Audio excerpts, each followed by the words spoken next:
weiß Bescheid. Nintendo. Welcome to the most forward-thinking, inspirational podcast on the planet. Prepare to reevaluate everything you've been taught. They have the power, we have the numbers now. It's all just a constant illusion of control. They break us like horses. And they can tell us we're crazy, and we can say, well, you haven't seen anything yet. Everything you knew was a goddamn lie. Put you up and explode like it's the 4th of July. Possessed by perfection in this land, if you're awake, you're the enemy.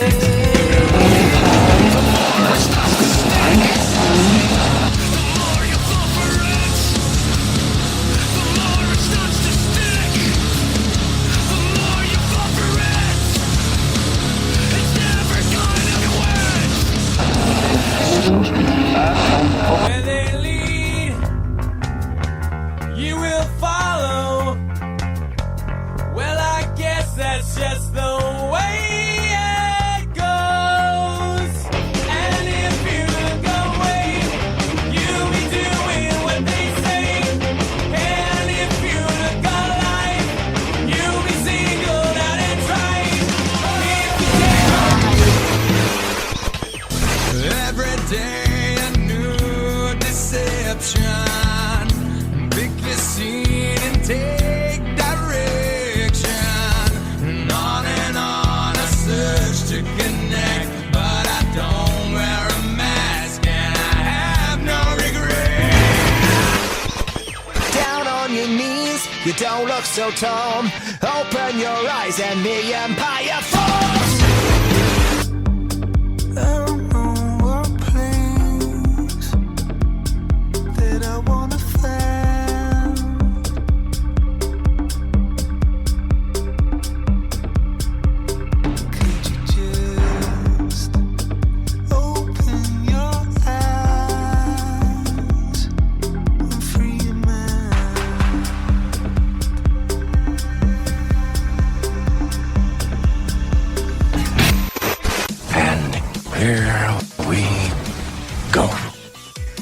Ladies and gentlemen, welcome back to the Mental Mastery Alliance podcast. Today, I have with us a fantastic guest, a woman who posted something online so captivating that I absolutely had to read it. I spoke about this briefly on last episode or the one before.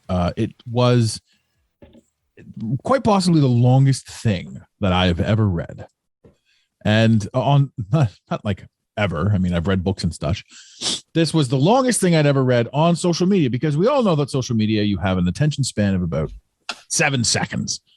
And for me, I couldn't stop reading. I had to know more about this. And this really falls in line with the empowerment that we've been speaking of. You know, first how, it's a crime to be a man, based on society and based on this, that, and the other thing, and how we allow so much of what we do to be driven by either the thoughts of others, the energy of others, or the essence of others. Meanwhile, it's always been us who's had the final say, who's even allowed or entertained the thoughts of quote unquote others. Anyway, without further ado, ladies and gentlemen, please welcome to the show, Adrie Tee. Your post and your what you put up there, I'm just, first of all, thank you for sharing it. Thank you for sharing it, and thank you for coming on the show. Thank you. Happy to be here. Excellent. Like I said, I can't, the way you put it down. I think my comment was, how you wrote this literally put me in your shoes. Mm-hmm. And I was able to sort of feel what you were feeling and think what you were thinking. And it's fascinating. Ladies and gentlemen, we're talking about breast implants here. The whole, I could explain it, but I think you should explain it better. I guess let's start at the beginning. Why did you get them? And then I'll just, from there, I'll just let you run with your story, because it's phenomenal and can only be said in your words. I'll shut up now. Why did I get them? I think it's a bit of a loaded question. Mhm. It roots down in feeling not good enough and feeling like, answers are external Mhm. and we need to change ourselves. So we're kind of separate from who we are, and we're observing what is right, what we should be doing, and using our external stimuli to make the decisions of what's right for ourselves. Because at some point we don't feel like our decisions are valid. So I got them because I felt that I was not pretty enough the way that I was. Now, mind you, I was pretty enough. I am pretty enough. I'm told all the time, but I didn't believe it. So somehow, somebody might have told me that I wasn't good enough, and I stuck with that and I ran with that, and that became my identity. Mhm. So always looking for external things to change, better makeup, better hair stuff. We're bombarded with tons of marketing about how we should look, what we should do. And I felt like if I changed myself, I would feel better.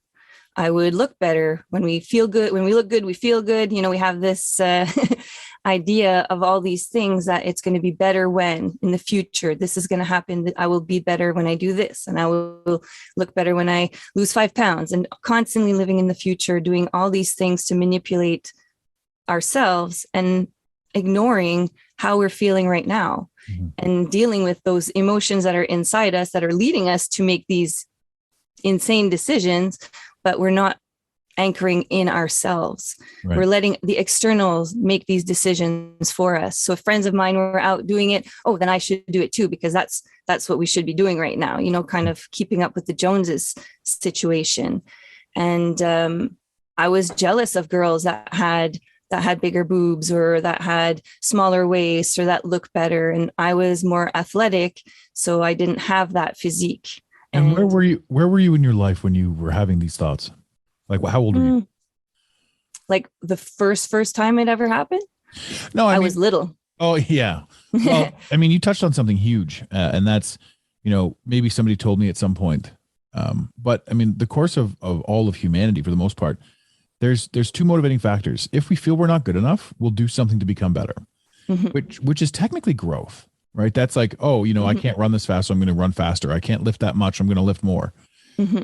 All that stuff makes sense. And then that's human nature. So that's how you grow. You learn, you become better.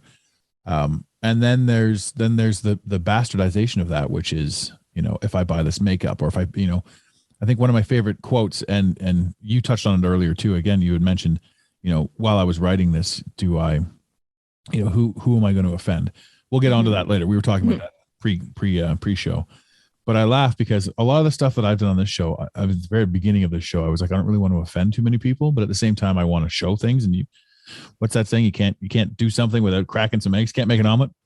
Yeah. But, the makeup industry for me, like when a man is insecure or whatever, but still has to go out, he puts on a ball cap and just heads out. We don't have the makeup and all that sort of stuff. I mean, it's out there now. They're creating it, but one of my favorite jokes or lines, some article I read is like a Herman article or whatever, like a cartoon. She says, how does my makeup look? He says, that depends. Are you going out for dinner, or are you trying to kill the Batman? Oh my God. Right. And I just laugh because I'm like, that shit's funny. Yeah. But it's society that says, do this, do that, go more, go harder. And look at the main shows, right? The main shows are like Keeping Up with the Kardashians and The Real Housewives. People think this is reality. Yeah. And this is one of the worst things. So when you're talking about you as a kid, you have to think like there's a little bit of that out there where somebody said something, but your childish mind took it a certain way and just blew it out of the water. Not just you, all of us. All of us are victims of how we speak to ourselves. Absolutely. And so I guess, yeah. So what I guess my question was like, when you decided to get it done, you had accomplished stuff. I think in your post you had said you already had both kids, and then you had the surgery. So I don't need to know how old you were. Let's just say, how many years ago was it that they went in? 7 years to the day. It was taken out on the same day they were put in. That's fascinating. Yeah. And completely quote unquote by chance, but an absolute sign, right? I believe so. Yeah. Cool. So 7 years ago, you're in a mental spot where you're like, explain 7 years ago before you went in, before you had the operation.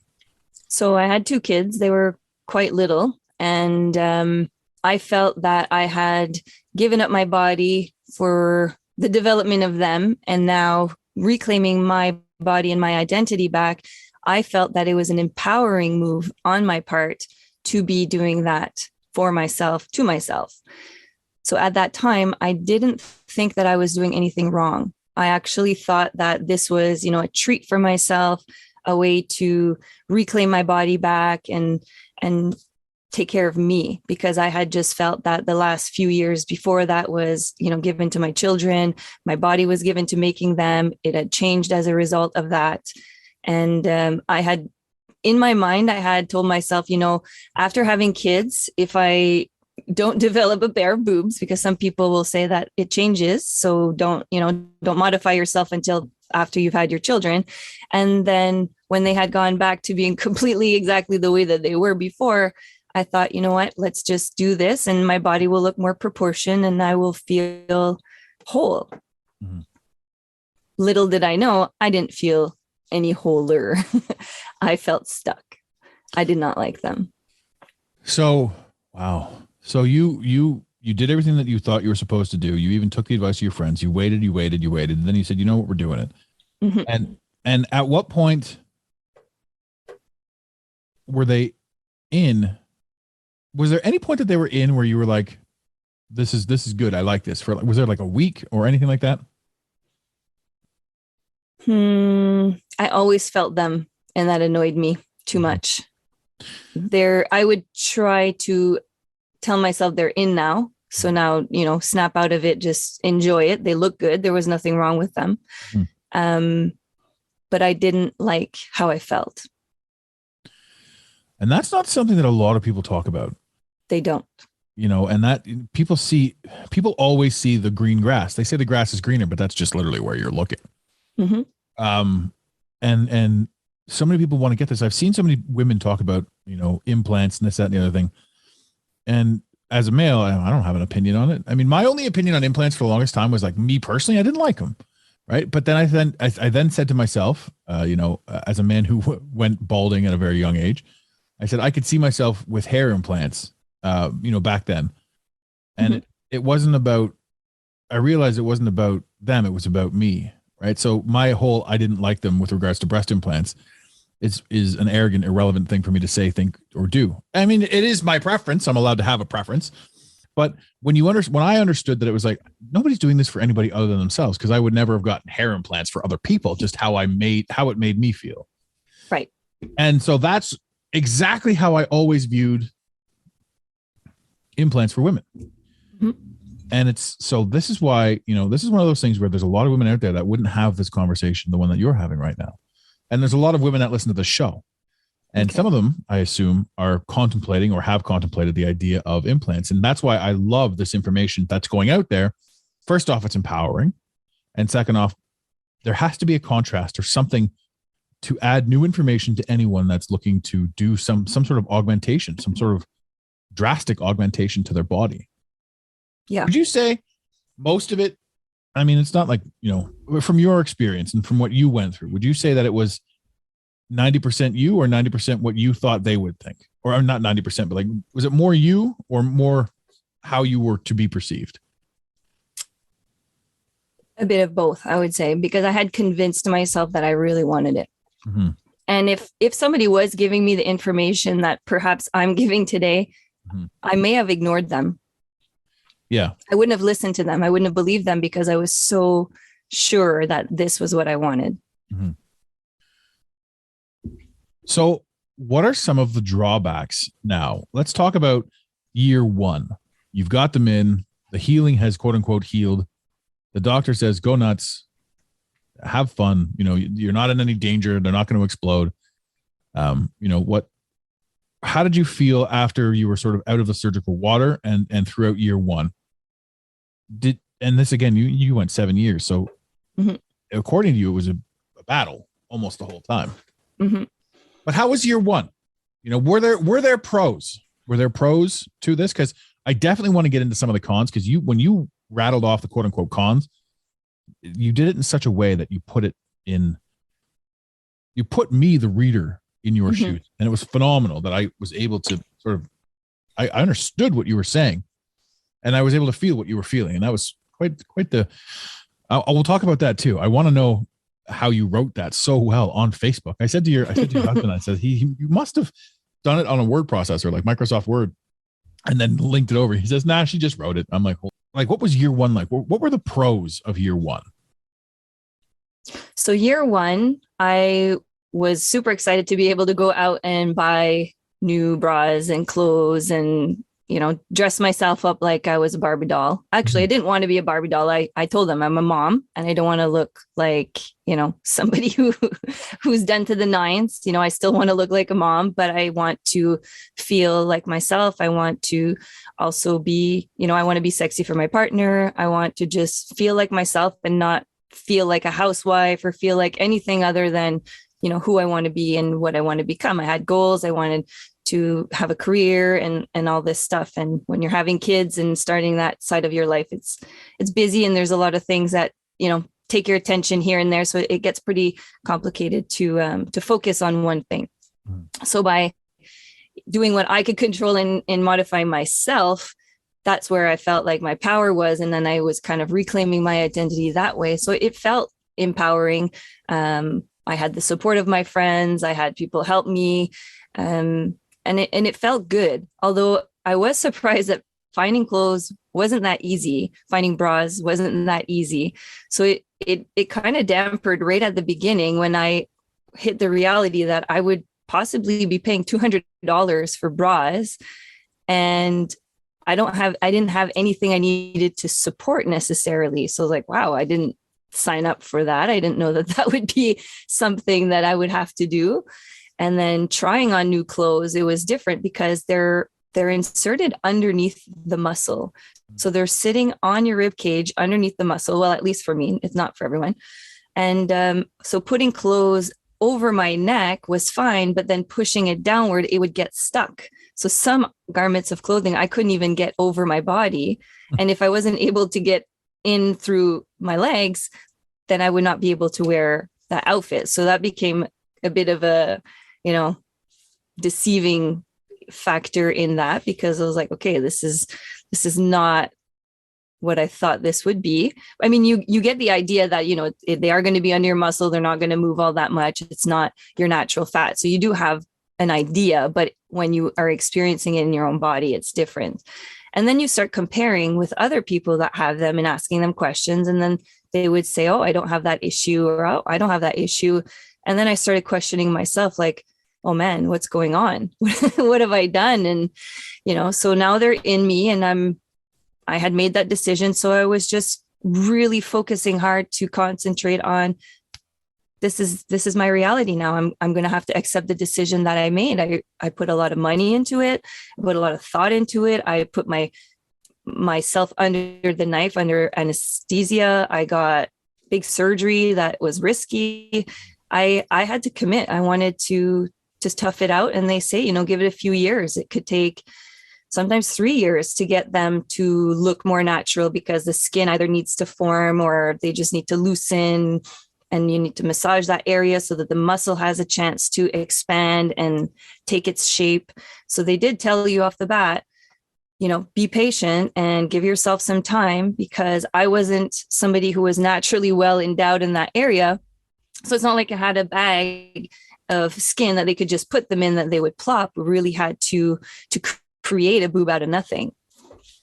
And that's actually something that that can be touched upon. I mean, there's so many variations of implants that can be done. Yes. And there are women that have a large breast that they get deflated after childbirth and that sort of stuff. Mm-hmm. So, you're talking about them going in under the muscle, and I don't understand how that would work. Like what that would change the way you lift things up.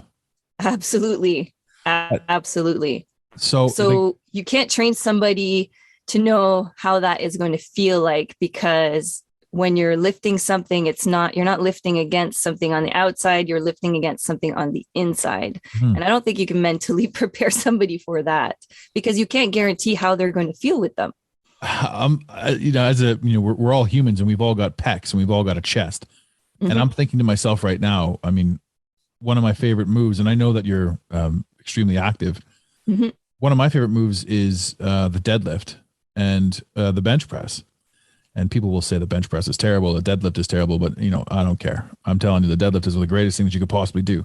And that is, a lot of that is pec from stress, from lifting. I couldn't imagine, as I sit here and as I'm forced to think about it now in my pec, I feel the tension, and everybody knows what what you're talking about when you talk about like the pump or whatever, where your muscles are just really inflated properly. That's against bone. So if you were to give yourself a solid workout in the gym, you now have an entirely different set of mental parameters with regards to your body.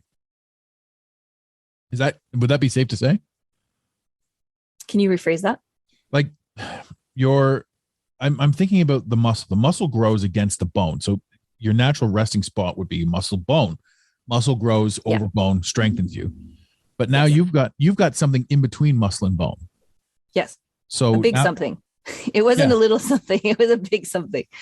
Did you ask them why they went under the muscle? Did that ever come up? Because I didn't have the skin on top, it wouldn't have been an option necessarily. So there are people, especially those who do a lot of muscle lifting, that will go that route and put it under their skin. But then there's a whole bunch of different reasons why you would or why you wouldn't. But for me, because I didn't have the skin to go into, it wasn't necessarily an option because they didn't have anywhere to go. So we had to build a boob out of the chest that I had, and inserting it underneath the muscle gave it a place to go. And then the skin would stretch and develop over time. So in the beginning, my skin was getting stretched out like into an oblivion because I didn't have the skin required for that size of an implant. And we chose an implant that would suit my body. It wasn't that I wanted to go like super huge or anything. I told them I didn't want to look like a porn star, that I had 2 young children, and I just wanted to feel better about myself and look more proportioned because I was insecure about my belly that, had 2 kids. I was loose. And here I was thinking I look hideous and I wanted to fix that. Right. And that's totally ignoring that I could eat better, exercise. And I knew all these things because my education is in health sciences. So I knew all of it, but I ignored it because I didn't want to. I didn't want that. I wanted to do what all the other people were doing. I wanted to feel as happy as they looked like they were. And I wanted to experience that myself. And it just kind of like snowballed from there, right? It's crazy. It's such a thing. Like when people talk about like your Instagram or your Facebook, like people talk about how, we're only showing the highlight reel. And that's true, but that's also the truth for life. Like in life, everything that we think about ourselves is sort of, for the most part, like a negative or down or something. And then we look at other people who are laughing and smiling for that brief instant that you're crossing their gaze. And you think, look how happy they are, right? That person could be, they could be thinking anything, but it's your mind that says, I'm going to only spot the highlight reel. Yeah. So nobody ever really has the opportunity or the ability to ask themselves the deeper questions, nor do they really want to. I mean, it's like, this is a massive perpetuation that goes through everybody at all times. It's when you want to beat yourself up, you're going to beat yourself up. You took an entire education and said, that's not, you just ignored it. Like you said, health sciences, you're like, half my life I learned about this stuff. And I'm like, well, let's do this instead. Yeah, exactly. When there's a will, there's a way, and we'll ignore our better judgment to do that. And that's where I struggled when they were in, because then I had an inner conflict.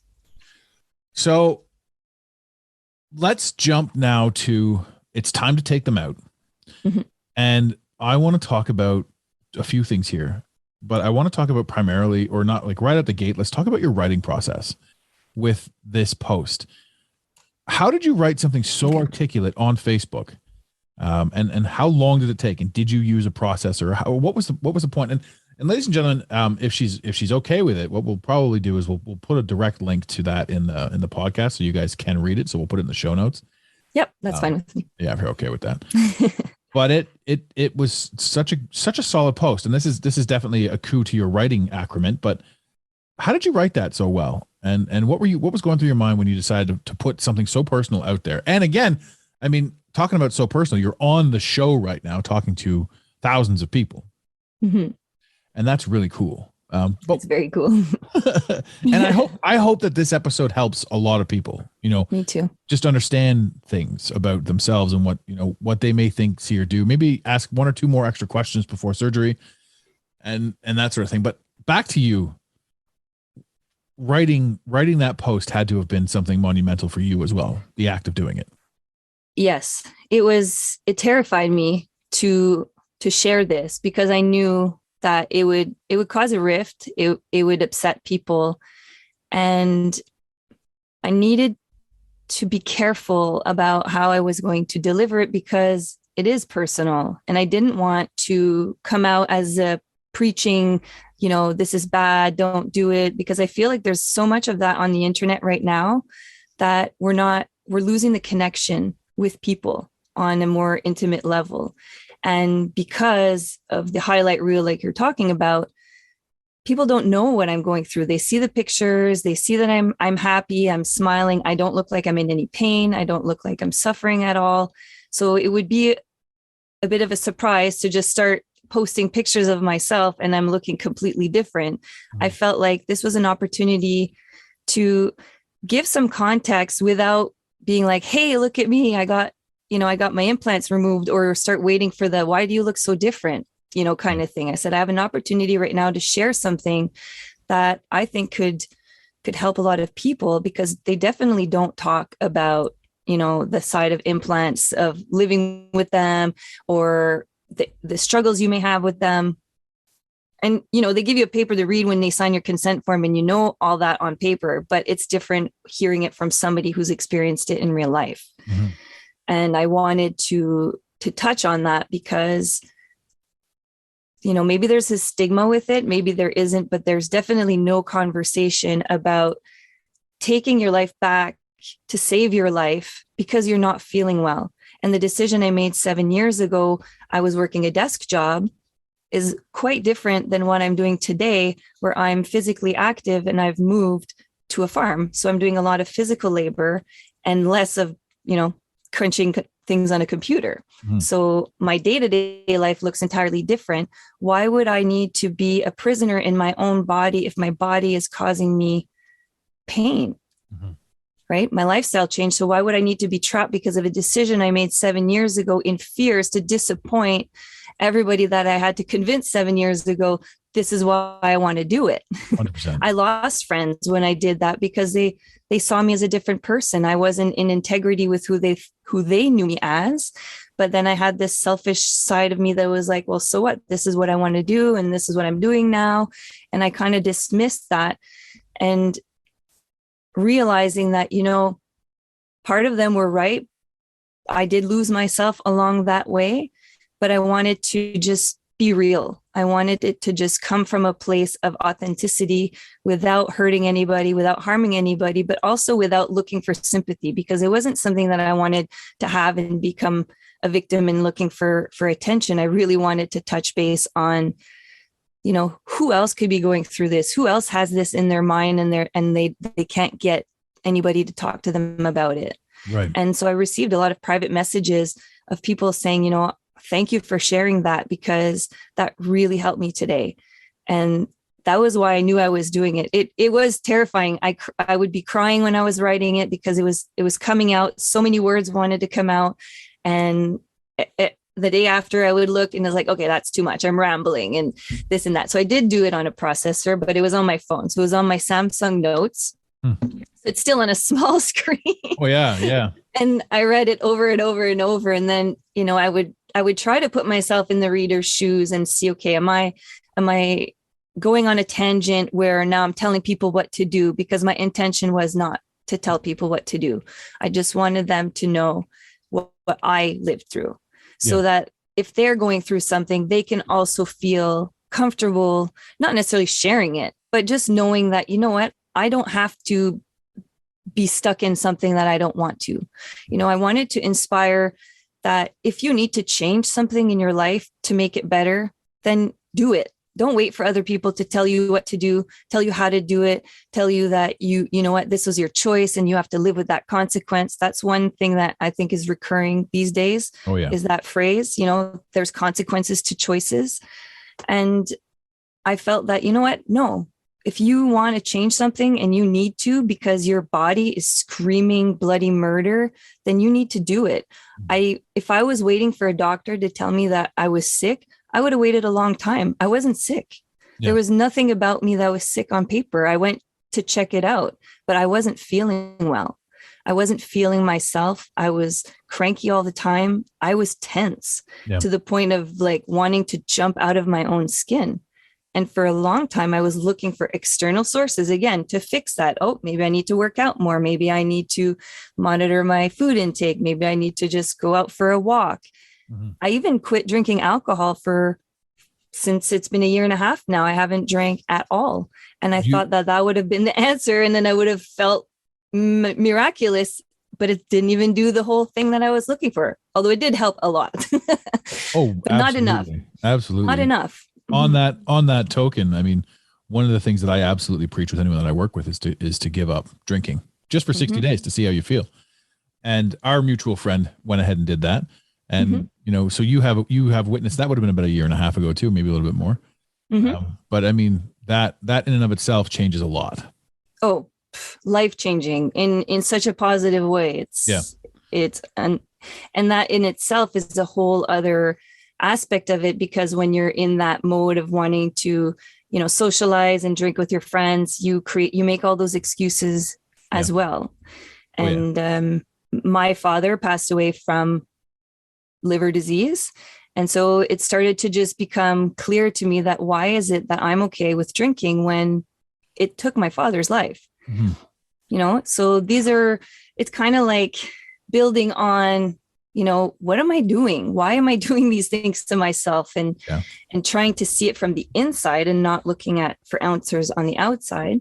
Well, it goes along with what we're talking about here, because it's even medication. Like we look at, I know the way you think and you know the way I think on a lot of things. And, one of my favorite statements was, nobody in a movie where somebody's trying to kill themselves, like in a suicide scene in a movie, they always go to the medicine cabinet. Like nobody goes to the crisper and tries to kill themselves on broccoli, Oh. And humanity as a whole has decided that this pill is okay if I take one or two of them, but I know that if I take the whole jar, I'll die. Yep. So how do we as an entire society say to ourselves, oh, I'm okay with taking one or two, but if I take them all, I'll die. How have we justified that? And it's the same with drinking. I can have one or two, but if I drink 10 of them, I'll die. Oh, well, let's all be consistent here. It's all about willpower. What willpower? You're consuming poison. And absolutely, I'm not going to get preachy on it. I mean, it's been 5 years. Hard to believe, but 5 years since I quit. And one of the things the one sentence that really pushed me over the edge was, there isn't a single person on this planet that said, I quit drinking and my life turned to shit. No, I've never heard anyone say that. So it's like your mind changes. Your mind in that essence, your mind changes drastically, because all of your motivating factors, you're no longer occupying the time drinking at the bar. You're no longer occupying the time being groggy that night and the next day. You're no longer occupying the time pre-bar, giving up the things you should be doing while you daydream about being at the bar with your friends. And I think that everybody should go through it. I think that everybody should experience their 20s. I think they should, but I think that there's a time where, you can put it away, and people could say, well, you could still have one or two. And I totally agree with that. I'm not knocking that. I am just saying though, that, if you drank 20, you might die. Yeah. Acute alcohol poisoning. But this is also one of those things too, where, with regards to where we are, what we think and how we do. 7 years ago, you made a decision. And in the time that you made a decision, you were in a spot where it made sense. Yes. Humanity has this desire to be right about everything. So there would have been an internal battle inside you. And I don't mean to put words in your mouth, but there may have been an internal battle inside you that said, I made this decision. I'm not going to back out of it. Right. As opposed to saying to yourself, it was right for me at the time. It's wrong for me at this time. it's time to move on from this position, Mhm. and we can't seem to do that. We're so desperately in this desire to be, I made the right decision. Well, sure you did. And this is one thing that a lot of people will forego. If you're listening right now and you have implants and you've been thinking about getting them gone, when you made that decision, it was the right decision for you to make, because it created the version of you that understood what you went through. Yes. And now for you, removing them was the right decision for you to make, because you 7 years later are an entirely different person. Absolutely. Yes. And very much. Exactly. So as we sit here and have this conversation, to anyone listening, you are not the same person that you were when you started listening to this show, because you've taken on new information. Mm-hmm. If you've ever had an issue with anything, whether it's drinking, whether it's body image thing, whether it's any of this stuff, and you're making these decisions for yourself and you've made a decision, understand that nobody ever anchored you to anything that you ever decided to do. It is okay to change your mind. Yes. I don't know. There's so much more of the story. So tell me now how you feel. So they've been out now for a little while.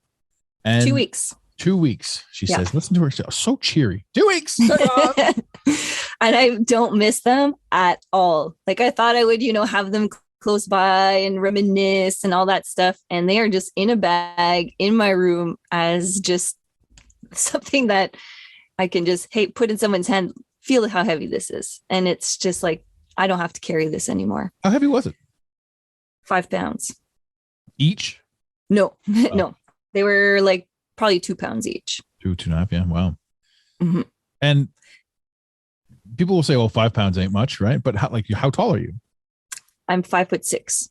So your frame carrying around an additional 5 pounds forever is brutal. And this goes to all you overweight people out there too. 5 pounds makes a huge difference. I'm overweight myself. So the more you lose, the better you move. Now, with you having them completely removed, how does your chest feel? And how does your heart feel? It feels so good. Oh. So when I had them in, I would constantly say, I wish I could just take them out and put them on the shelf so that I could have a little break. And it felt exactly what I was dreaming about. It creates so much pressure, and it's like your muscle is creating an eccentric flex every time you do something, because your muscle is stretched before you contract. So it's constantly tearing and it's constantly working. And so the insertion points on my muscles in my shoulders, on my sternum, they were starting to burn like in pain. So much pressure all the time in my upper back. My whole body was slanted forward just slightly, but enough that my hamstrings were constantly flexed. So it was creating like a flat bum kind of situation. And I look at, older women or women that carry, like I'm an apple shape. If I'm to be overweight, I'm not a voluptuous or pear-shaped woman. So I don't carry my weight that way. I'm very like chesty belly, not boob fat, but just like, back fat, belly fat. So very apple shaped individual. Delicious. And still a fruit.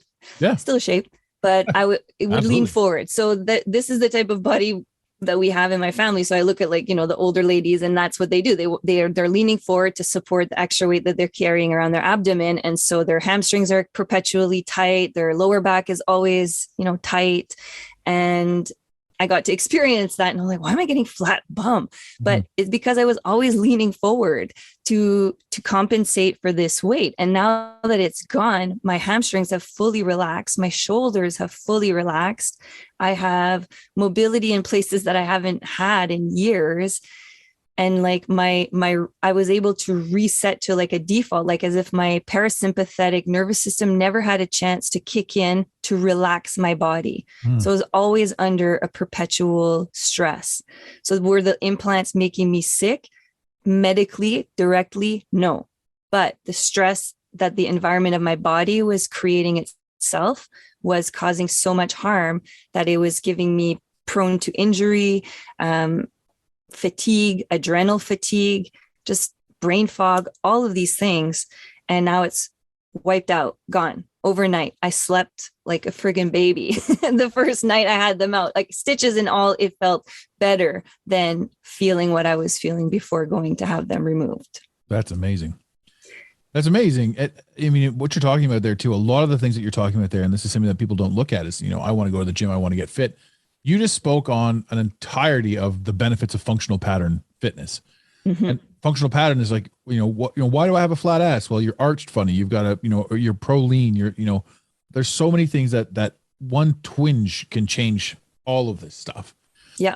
Right. And that's a huge thing. Like me personally, I suffer from something called TMJ, and it's a shame because TMJ affects your jaw. So like, I don't know if you've ever stressed out your jaw, but so I'm when it flares up, I get like a month-long permanent stress on my jaw. And that comes from how I do my functional patterns. So I laugh now because, my money maker is my mouth. And when it hurts, it's offensive to me. So this is the thing, like, and functional patterns change the way your jaw works. So why I bring that up is because if I throw something out in my back, it will link up through the nervous system to my jaw, to my tongue. And I could only imagine having something jammed in there. Right. So when you pulled out, and again, too, even though there's nothing on the saline bag or anything like that, your body will naturally try to remove a foreign something. Yeah. So your body was at war for 7 years. Absolutely. And that I could only, So when that comes out, it's just like unreal. And functional patterns, ladies and gentlemen, too, while we're on the topic, if you've not heard about this, just Google the word functional patterns and see if this functional pattern fitness, see if this is something that may benefit you in your current cantation of working on yourself. Mm-hmm. And if I can make a comment to that, because I was not necessarily trying to inch my way out, losing weight in a certain area, it was instant. Mm-hmm. I could feel the effect instantaneously. So previous to that, I had, been working on the farm. So I was naturally losing weight from just, doing my day-to-day stuff. And I noticed a huge difference on my ankles, on my knees, just from having a lot less weight. But in terms of losing 5 pounds overnight, I could feel the exact areas that were under stress big time, mainly the upper back. And it makes sense because you're leaning forward, the shoulders are being pulled forward. So there was a huge amount of tension in that arcing area behind the shoulder blade or between the shoulder blades. It would burn. And now it doesn't even hurt to the touch. Whereas before, if I would touch it, it felt like it was bruised constantly. Wow. And I do photography, so I'm constantly leaning forward. And then I have all this weight from my camera, from my chest. And it was just causing so much pain in the upper back. And now it is gone, completely gone. Amazing. And when I've gone to see the chiropractor once, they said 1 pound of belly fat removes 8 pounds of pressure off the back. So you could just imagine, because now we're going even higher up, when you're leaning forward, I think I took more pressure off my back than 8 pounds per pound. Oh, yeah. Mm-hmm. Yeah. Well, you did too, because remember, I mean, like when you were talking about that, you're like, it's under the muscle. So the muscle that, if you picture your pec muscles, it's connected to every other muscle, right? All of our muscles are intertwined. Believe it or not, ladies and gentlemen, we're one giant machine.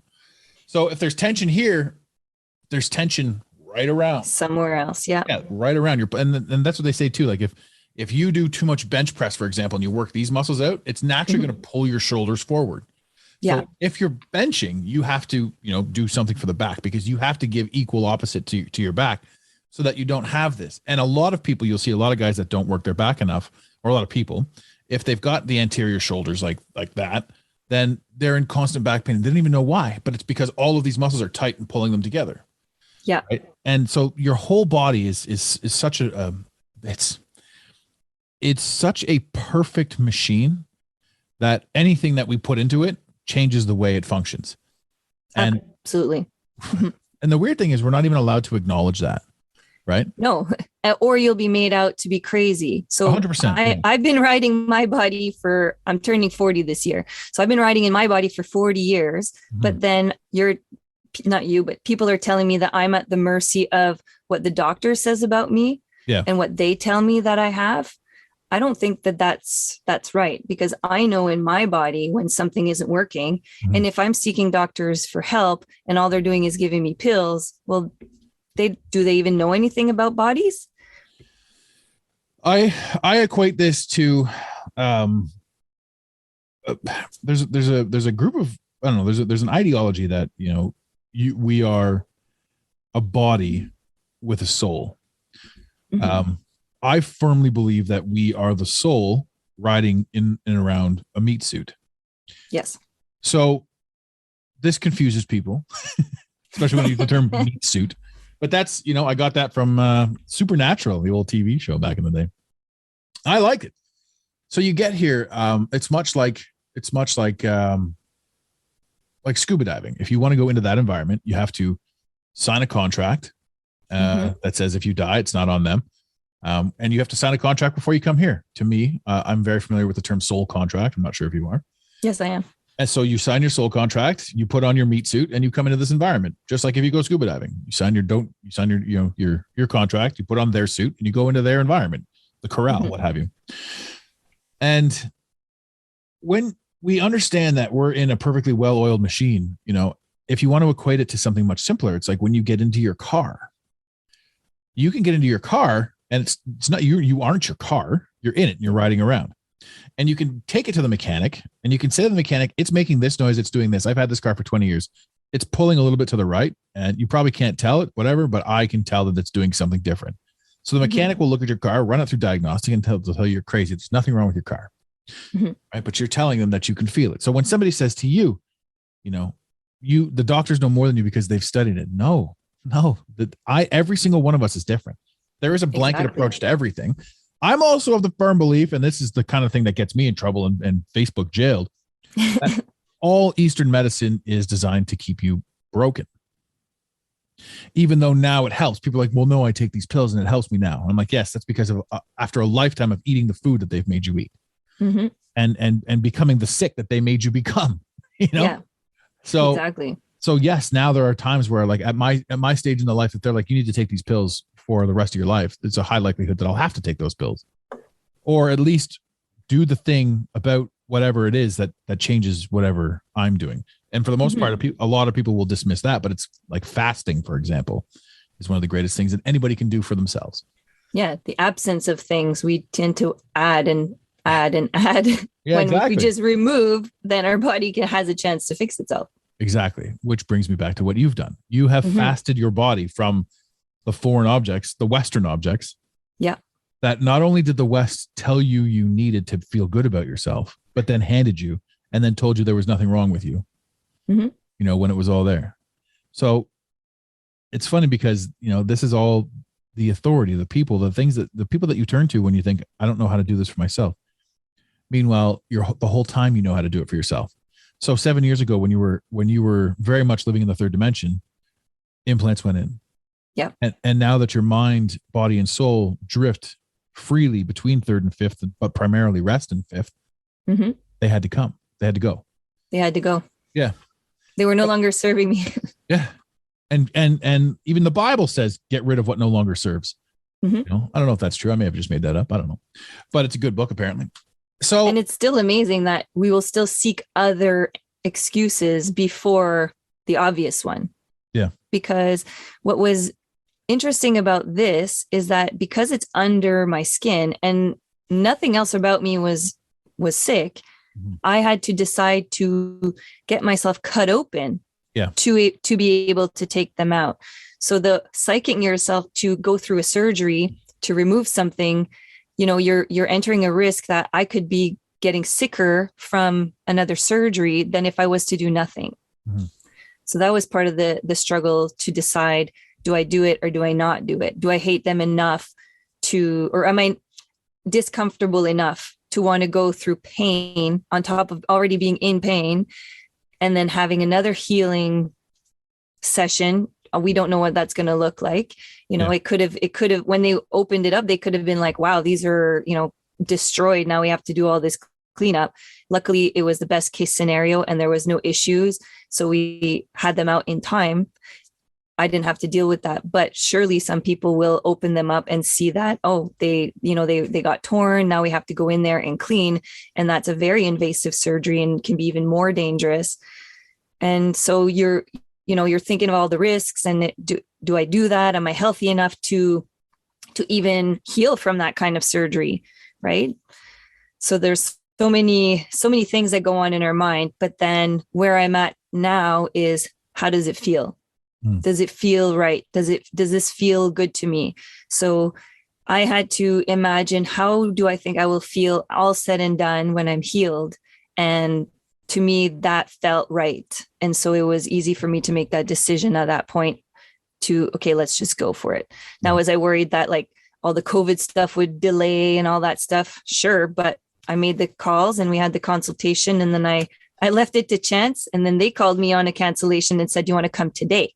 Yeah. So that was a bit of a like, whoa, now what do I do? I wasn't ready for that today. I had decided I was going to clean the house, do my spring cleaning, have everything set up so that once I had it done, it wasn't going to inconvenience anybody. Because remember, this is a cosmetic surgery that I'm choosing for myself.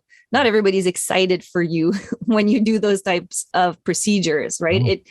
If you're inconveniencing other people to help you because you're handicapped for a cosmetic surgery, I didn't grow up in that environment with people around me. They weren't super keen on the idea in the first place. I would say so I felt guilt. I honestly, from listening to your story, and I would say that this wasn't cosmetic surgery. I would say putting them in was. I would say taking them out was mandatory. This was an absolute must. So this wasn't a cosmetic surgery.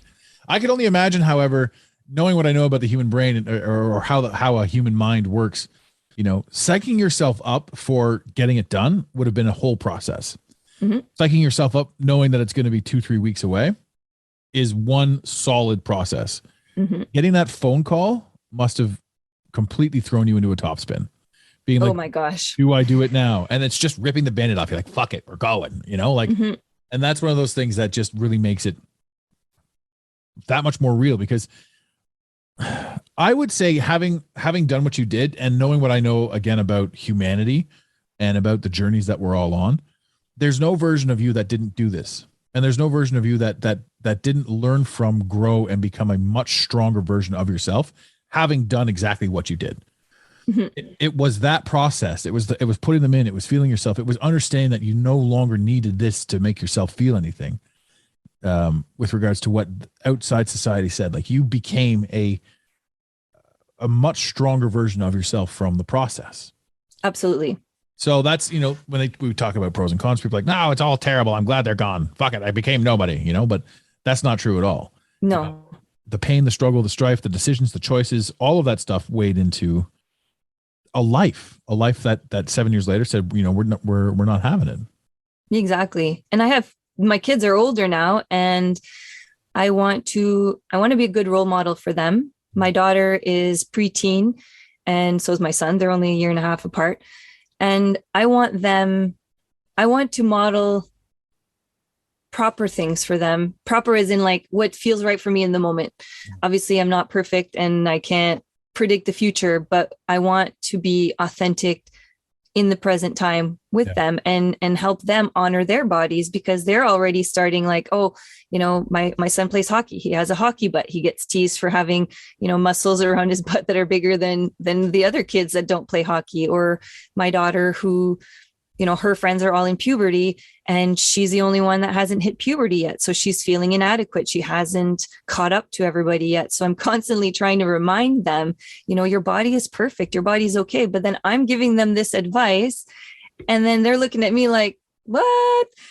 I wasn't really, I'm trying to be authentic with them and it was coming from a pure place, but I felt like, how are they going to believe me if, I'm giving them advice that I don't even take myself? Right. So I felt like I needed to put myself in that position where, I'm going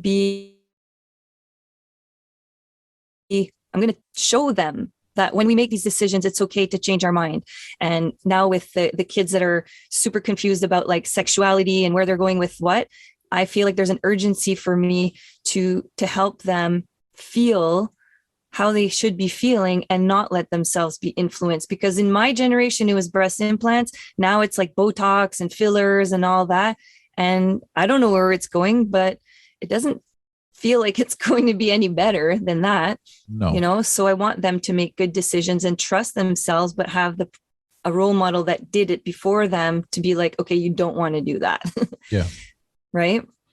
Well, I know that your kids have a leg up on a lot of things with regards to the way you guys both think. And, there's so much that goes in there. And I'm thinking to myself, like, you're talking about your daughter and how all of her friends are hitting puberty and she's not. I'm thinking to myself, as somebody who's lived through a lot of stuff, that's actually a massive bonus. Totally. That means that what you've given her and what she's been eating and ingesting over the past little while hasn't been filled with all of excuse me, all of those unnatural hormones. No. And this we knew. We woke up to the food industry stuff like way before anything else. Yeah. And they still get their fare of treats, but they definitely are not drinking, boosted hormone cow's milk and that type of stuff. Now we're getting to drink natural cow's milk because we have a cow that's giving us milk. Yeah. But we've changed our lifestyle to be able to have more health. Yeah. So eating better by growing our own food, raising our animals that we have for pets and for meat. So it was like we're doing all these changes to benefit our health and our lifestyle, and to get off the devices and constantly being on TV, because it doesn't feel fulfilling for our life to just constantly be plugged to a television and whatnot. Yeah. And so again, it just didn't match where I was going. And I was like, here I am walking around with these big implants and I'm on a farm in my rubber boots. And I felt like I look so ridiculous right now. But again, so worried about like what I look like. And it's like, how do I get this thing out of my head?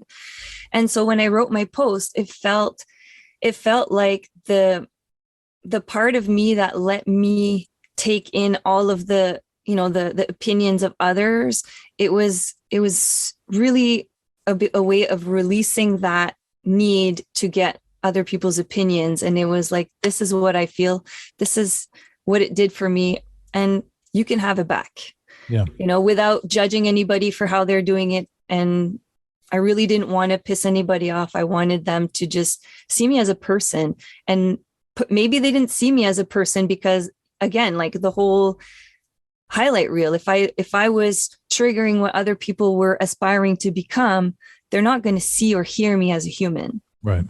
And this is where I want to reclaim, because I also fell for that, materialistic, chasing all these dreams that were my parents or whoever put these ideas in my head. Once we got there, we're like, what are we doing? We're not accomplishing anything. We have everything that our parents would have dreamed of. And then we're just like, that's it. Like, now what, So the funny thing about that is like that moment you just described is my 100% client avatar. So people are like, who do you work with normally? And I say, well, ironically, I work with the person that achieved everything: white picket fence, house, 2-car garage, wife, 2.5 kids. You achieve everything. You're like, now dog. I'm so like, what? There's got to be more to life. That's who I work with. And that, that's being able to live in that space where you're just like, okay, guys, now that you've done all this, let's show you this and show you what's really going on. But what you'll find too is that it's that point, and the story is the same. You have to go through the third dimension. You have to go through all that to get to that point to be like, there's got to be more than this.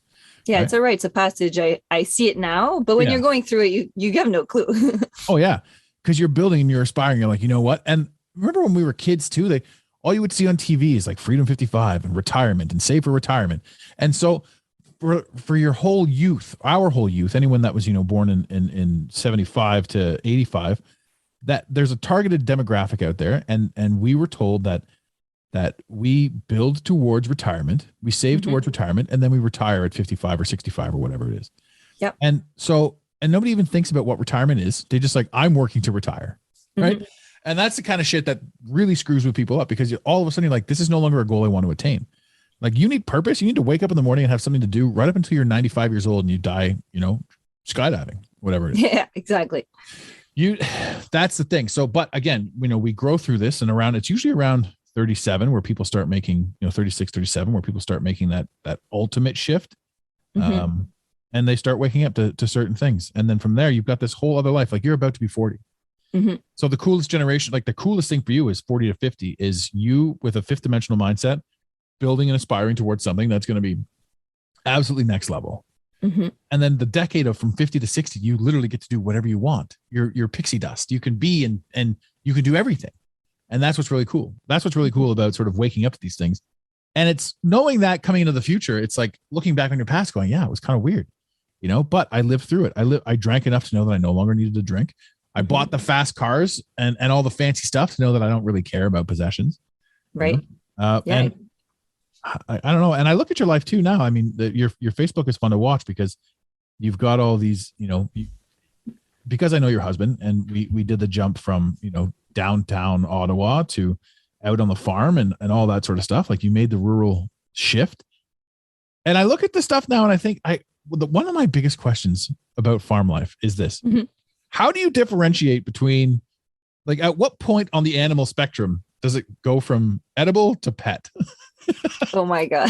Like, it's got to be for somebody who's compassionate. Like, you look at the cows and like, there's no difference between you and a dog. Like, I don't want to, I look at this stuff and you fall in love with these guys and you don't want to eat them. Like, you posted recently about the baby pigs and I'm like, bacon bits, but like it's a joke, but I mean, I gave up bacon a long time ago, but they're adorable. They are this adorable creatures. Like, how am I supposed to eat this thing?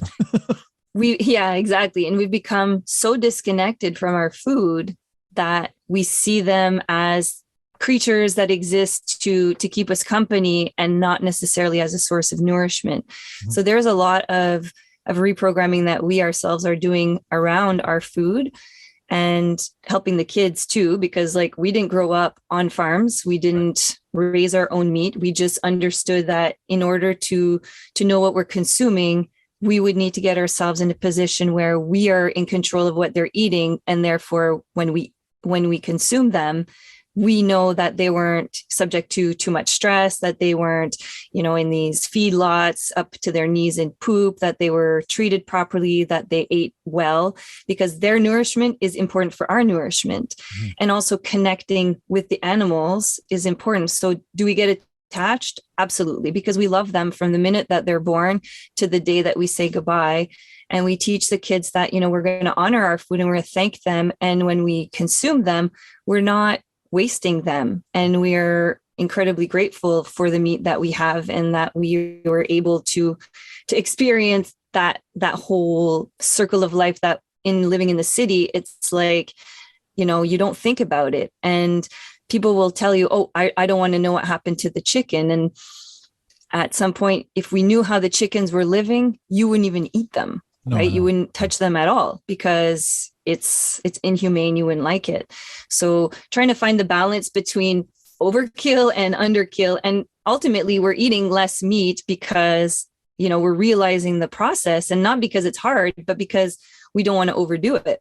Yeah. But we do have animals that are pets and we love them just as much as the ones that we eat for meat. We just don't name the ones that we're going to eat, or we name them meat names. So then it's a little bit easier to say goodbye. Like, get over here, McNuggets.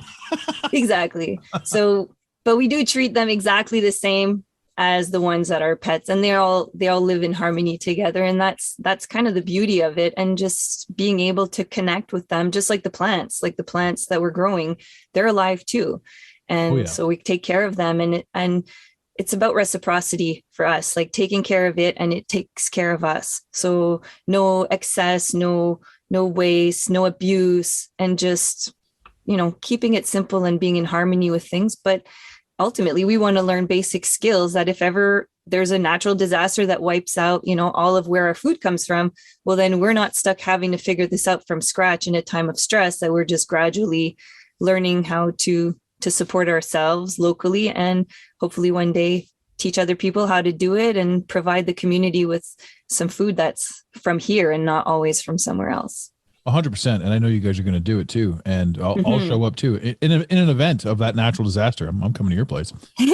So I and I look at this stuff and I think to myself, like, when you look at a picture from like 1960 or 1950 or whatever, and you see like the beaches, there aren't fat people. There just aren't. There aren't fat people. No. And all of that stems from exactly what you're saying. Like the meat that we eat, like what is meat? What is it? What's your dinner? What's steak? Well, I don't know. I just went to the grocery and picked it up. Mm-hmm. Right? Nobody knows what meat is. Nobody looks at it. Like when you look at that as like a pound of flesh, legitimate, you're like, oh, well, that's a bit different. Mm-hmm. And I'm not saying be vegan. No way would I say that, because that's unhealthy. You have to come to terms with sort of what you said. And you said it best when you said your plants are alive too. So even if you want to be vegan, you're still killing something to eat it. Mm-hmm. And one of my favorite things is being in nature and meditating with trees. There's a meme floating around that I often share, because whenever I see it, I laugh because it's so true. It's like, top caption says I'm busy. It's like I'm busy later. And then the bottom caption is later. And it's just like a diagram of a man standing next to a tree. And it's like, let the tree become one with your aura. And I'm like, this is what I'm doing. Yeah. You can tap into and you can touch and you can connect. I mean, two of the most major things that anyone can do for their health is grounding and sun gazing. Yes. And this is something that all of society, like when you go as far down the rabbit hole as I have, you think about two huge markets right now are running shoes and sunglasses. Right. Yeah. And these are the both two things prevent you from both. Exactly. And people are like, it's so natural right now for people to be like, well, you need shoes. I'm like, you don't, Mm-mm. You do need shoes in this environment where you have to go into somebody's house or you have to go into a bar and there's glass and there's this and there's that. But the true environment is, out in nature, you do not need shoes and you should not wear sunglasses, or sunscreen. Yeah, sunscreen. And that's another one too. People are like, the sun gives you cancer. It's like, well, it's kind of more like the sunscreen gives you cancer, and the sun in moderation allows you to live freely and with more power and vitamin D. But that, that's not something you could just go ahead and tell somebody. No, because the media and all that have programmed us to think that these things are bad for us. 100%. And that's another narrative push that we discuss here. But I mean, I could have you back on the show and we could talk about all that stuff for sure. I mean, we would have a lot of fun with that. But I mean, for where we are and for what the topic was on this one, is there anything else that you wanted to include with this? Because I mean, we covered a lot, and you poured your soul out, and thank you very much for that and for being here for sure. Yeah, thank you for having me. I think a big takeaway was, lean into that fear and find out where it really stems from. So whether it be about implants or anything, and, kind of sit with things before, but like it became clear to me that I was ready to sabotage my own freedom because I was afraid. I was afraid of how I was going to feel, but I was also afraid of what it was going to look like, because at this point I had perfect boobs and I was about to go and take them out. And now I could have been disfigured forever. And that kind of gave me a bit of a shock for a few minutes, because it was like, what if I don't like them? Then what am I going to be, what am I going to think of myself? Am I going to want to hide myself, thinking like worst case scenario? But then I had to come back and be like, no, like, this is what you wanted. This is how you feel, just deal with that when that happens. But freedom was right there. And I was ready to just back up and say, no, I'm going to sit with my pain longer, because I'm more afraid of what that freedom can look and feel like because of the fear. Mm-hmm. So even though I had already decided I wanted to do that, I caught myself almost convincing myself not to do it. Mm-hmm. And that can be real on so many things, whether it be like just deciding to take your health into your hands. Like if you knew that by doing something, and it doesn't have to be crazy, it doesn't have to be chaotic. We think that we have to go through all these processes and become incredibly disciplined, and it has to look a certain way. It doesn't. Right? We just have to take one step towards ourselves so that we could feel better. So many people I know are living in perpetual pain with their thyroids and their arthritis and their inflammation, but they're afraid of choosing themselves and doing something one step at a time, but they will put their trust in somebody else and let the doctor decide for them what the course of action is going to be. Another thing that humanity will do is when you put like you said, the ladder there, when you put your trust in somebody else, you no longer have to take responsibility if it doesn't work. Exactly. That's a huge thing for a lot of people. They're like, well, I said, the doctor said, and then here I am. It's not on me. It's on somebody else, but there's a million things to do with regards to inflammation and all that sort of stuff. I mean, there are things that you can do, resources that you can look up, spices, all that stuff. But there's where a plant on this planet to cure everything that could go wrong with you. Yeah. And we fail to listen to our gut. Yeah. We fail to listen to our heart because we're always in our head and we're always seeking more information. And you're going to find information about anything and everything to support the idea that you're thinking in that minute. Oh, yeah. But your gut and your heart will tell you ultimately what you need to do. And it is scary. But if it excites you as much as it scares you, then you know it's right. Yeah. That's been a bit of my, that's when I know that, okay, I have to do this because it's exciting. It scares the crap out of me, but I know this feels right. That's magnetism for me. Like I get drawn to that. There's a saying that I absolutely adore. And it's like, if you swap out fear of the unknown for excitement for the unknown, your life changes. It changes. Yeah. It changes everything. And that's the message that I want to share with people. It's, the answers are within us. It's just, we get told that so many times, but we're not guided on what that could look like and what that could feel like, because either we're medicated or we're constantly distracted. We don't get to tap into it. So if you don't naturally have that kind of system working with you, you have to go and look for it. Yeah. And it's not going to be on TV. It's not going to be, in your best friend's mind. It's going to be, it's deep. We have to go look for it. Yeah. And step number one on that, since we already talked about it earlier, step number one on that is to anyone listening that decides that, this is kind of a lifestyle or an ideology or a thought process they want to take on, go 60 days without alcohol. Once that clears your system after 60 days, you can start making much more fresh and clear choices. And it blows people away. They're like, well, I only have 1 or 2 drinks. Every single drink resets you. So, and this isn't me being preachy, drink all you want, but I'm saying if you've decided that you want to try something different, 60 days without alcohol, see where you are at that point. Yeah, because for me, without alcohol, my mind became more clear and I had less anxiety and just less brain fog, and you sleep better. Oh, yeah. So just that in itself, your mind is clearer. Your gut is no longer under attack. So if your gut health is good, then your brain health is already that much better. So absolutely, you're right. So if you want to make some life-altering decisions, remove the chemicals and then see how your body feels after that, because you could have a completely different internal experience based on how we're treating our inner environment. Absolutely. Absolutely. I couldn't have said it any better. So, ladies and gentlemen, we will probably put the liner. Well, I won't. I'll put the liner notes. So the link to her Facebook page, hopefully directly to the post, will be there. If not, it's a couple of blurbs down if you guys want to take a look at this. Now on March 31st, when we're recording this, if you're listening to this years from now, you might not be able to find it, but it is a great, actually, you know what I'll do? I'll probably copy and paste it and make that the liner note, the whole speech. That's what I'll do. That way everybody can see it. That all of you ladies and gentlemen can see it that way. Okay. So again, thank you so much for being here. I would normally do a sign off now where I share our links and all that sort of stuff, but I'm not going to. This episode was about you, and I'm really happy that you came on, and I'm really happy that we had this opportunity to discuss all of this. Thank you so much. I think it's great. I think it's great for the people. I think it's great for you as well. This was probably a little bit cathartic for you. It's been so great because I'm stepping into feeling myself and feeling better. And when you can get yourself to a place where you feel no pain in your body after being in pain from injuries from being an athlete and having kids and all this stuff, like we're always constantly under so much stress and so much pain that we carry pain around like it's a badge of armor. And the other night I laid in my bed and I felt no pain anywhere in my body. And I was like, wow, this feels almost weird because I'm so used to carrying pain. Right. And it's like, this is actually our birthright. This is how we should be feeling.